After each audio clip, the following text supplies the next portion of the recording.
Hello, my name is James Dearsley. I'm the founder of the Digital Marketing Bureau, and I'm just here to show you a little bit more about Pinterest, a very basic overview, which can be used for personal use as well as business use, but I think it's a really worthwhile site to get to know.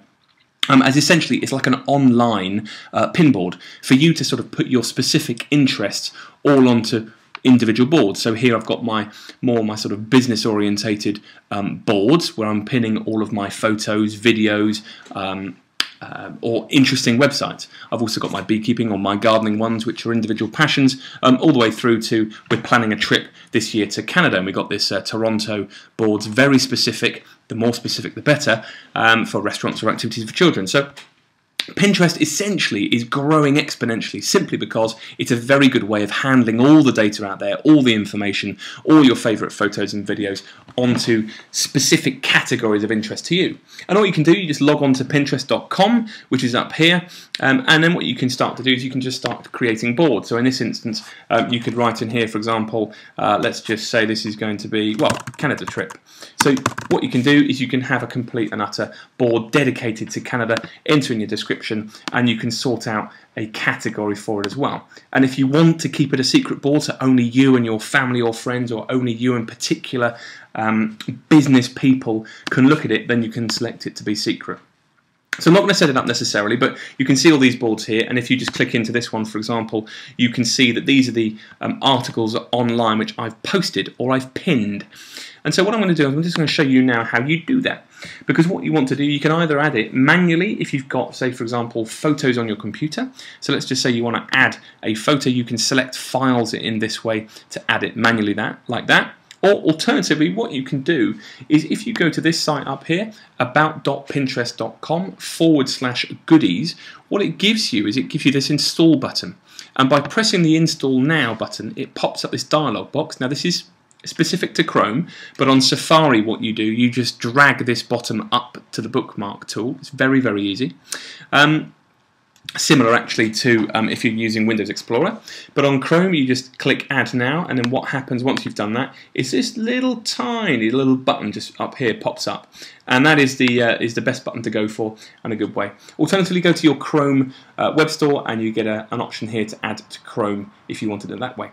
But to put it into perspective how you do this, looking at my Canada trip, for example, I've looked at this website here, which is specific for kids. We've got 2 children, which is nice, and we want to have a look at this zoo. And if I think this is a particularly good website and one I want to remember in the future, then what I can do is I can go up to my little bookmark here, click that. It gives me an option of all these sort of wonderful photos. I'm going to pick this rather brightly coloured parrot, and it allows me to pin to any of my boards that I want to pin it to. In this instance, I'm going to stick it to Toronto activities for children, and it actually has populated the description field anyway, but you can add to this, so you might want to just put some more reasons why you want that website, or alternatively use hashtags.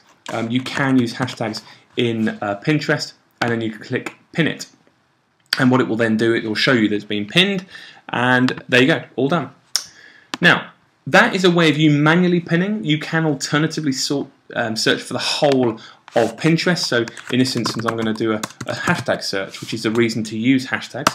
Hashtag for Toronto up in their search button, and what will happen, it actually shows you every single pin on here for Toronto. So I might want to have a look through here and see some wonderful photos or some good websites on here, which if I look at this one and think, that's stunning, Toronto apartment, I'd quite like to stay there or buy that, whatever, you can then repin it. It's much like a retweet in Twitter, and you can then select again a board that you might want to pin it to, and pin it onto there. So that in essence is a very simple way of sort of pinning boards. Alternatively, what you do find is a lot of people do tend to use the tablet computers, and this is something which I'm just going to show you now, because there are apps that you can download, and it should just pop up. So here in front of you now is my iPad, which I'm just going to play around with, so you should be able to see me moving on this board here, and that comes from an app, which is the Pinterest app you can download, and it works in a very, very, very similar way. But what I want to show you is using Safari on your iPads. This is a website I saw earlier on. Now, on Safari on your iPad, it's not as obvious. There is no sort of bookmark you can put on the screen for you to pin, but it's actually in this bookmark tool at the top left, which you can just see I'm clicking on now, and you can actually have an option to pin it on there as well. So if you click pin it, it does exactly the same thing, and I'm just going to pin this picture here, and I'm going to stick it onto my email tab. So that is the way that you use your tablet computers. I'll stick it in my email one for this one.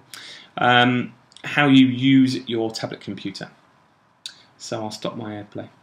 Yeah.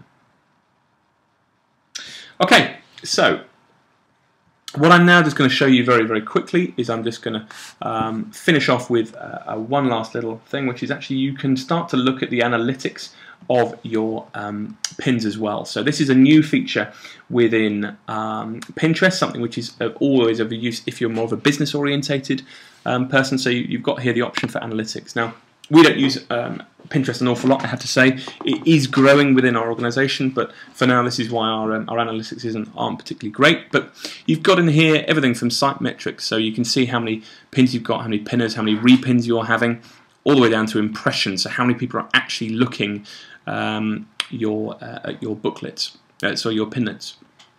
And you've also got the option to see the ones which are most repinned, most clicked, and you can export it as a CSV file for you to analyse it at a later date. So in short, that is a very, very brief and quick and simple introduction to Pinterest. You can go an awful lot further with this, but it is known to be one of the stickiest websites out there. So please get out there, follow people, follow their tweets, follow their Pinterests, and have fun with it. It's a great site to get to know. Thank you.